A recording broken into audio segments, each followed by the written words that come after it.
Então vamos lá, eu vim para a aba 1, né, tab 1, vamos aqui trabalhar com as classes do TypeScript e com a página HTML, que é onde ele renderiza, né, a nossa tela. Vamos entender como passar informações entre elas. Para quem já sabe Angular, já sabe o que eu vou mostrar aqui nessa aula, então não vai ter nenhuma dificuldade. Entendam o TypeScript como se fosse o back-end e o HTML como se fosse o front-end, né? E para comunicar os dois, nós podemos fazer o seguinte: eu crio objetos aqui que são variáveis, ó. Elas podem ser públicas, privadas, né? Protect. Se você pode nem definir nada aqui, ó, ela fica como variável pública. Então, nome, né? Aí eu posso definir que ela vai ser string inteira, a tipagem dessa variável, aqui eu coloco o valor para ela. Tá? É dessa forma que eu declaro, é uma das formas, porque se eu estou passando uma string, e isso está bem claro aqui devido às aspas na qual ela está envolvida, eu nem preciso falar que é uma string. Então ele já reconhece aquela variável como se fosse uma string. Tem muita facilidade aí também,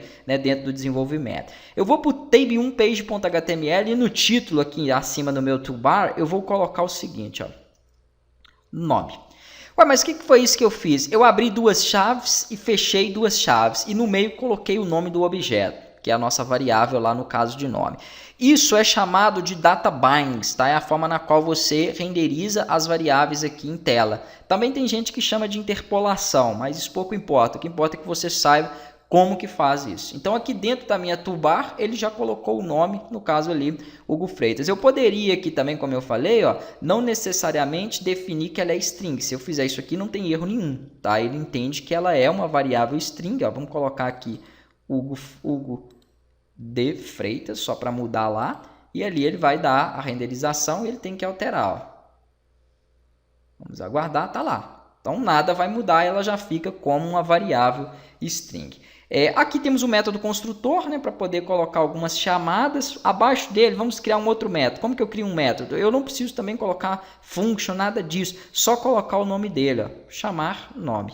Esse método, se eu não colocar nada aqui, ele vai exigir um retorno. Se você não quiser que ele exija um retorno, você coloca void. Pronto, é um método sem retorno. Aqui eu coloco um alert para ele me dar uma mensagem. Ele vai me dar uma mensagem falando aqui, ó, essa função foi chamada. Pronto. Mas e aí, como que eu faço agora? Eu preciso chamar essa função em alguma parte do meu código. Vamos supor que eu queira que ela fosse chamada quando essa página iniciasse, quando a aba 1 fosse chamada. Então eu tenho alguns métodos do Angular, que é, por exemplo, o ngOnInit, que faz com que ele, ao iniciar uma página, né, ao chamar aquela página ali, ele possa chamar um método ou algo, possa passar algo para acontecer, tá? Então, quando essa tela for chamada, o que eu quero que aconteça aqui? Que ele chame a função chamar nome. Mas olhem o seguinte também, que é outra propriedade do Angular, ele vai dar um erro. Por que ele vai dar um erro?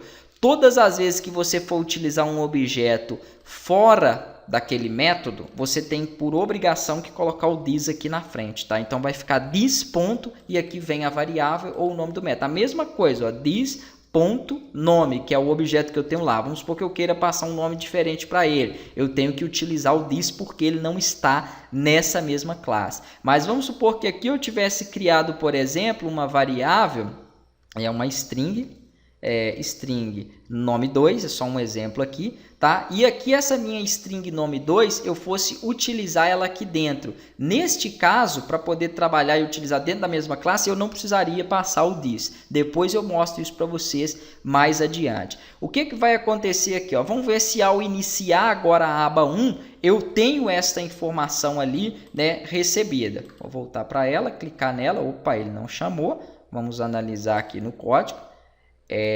This.chamar nome, que é a minha função, tá correto. ngOnInit, está errado aqui, ó. Acabei escrevendo errado o método. É ngOnInit, né? Deixei um G extra ali, não tem muito nada a ver com o que eu precisava não. Tá aí, ó. Esta função foi chamada. Então eu sei que ela foi chamada. E depois ele passou o nome para Hugo Vasconcelos. Então, de Hugo de Freitas, que era o valor da variável antes, ele criou, né, esse outro nome. Ele passou para esse novo valor ali, ok? Toda vez que ela for chamada, ó, ele vai então, né, iniciar. Na verdade é quando ela é criada. Ó, toda vez que ela for criada, ele vai então executar esta informação. Aqui nós vamos fazer o seguinte, eu só vou diminuir isso aqui para não ter que ficar descendo toda a barra de rolagem. Pronto, que aí eu fico visualizando, né, em toda a tela aqui, isso vai facilitar um pouco aí para a gente desenvolver.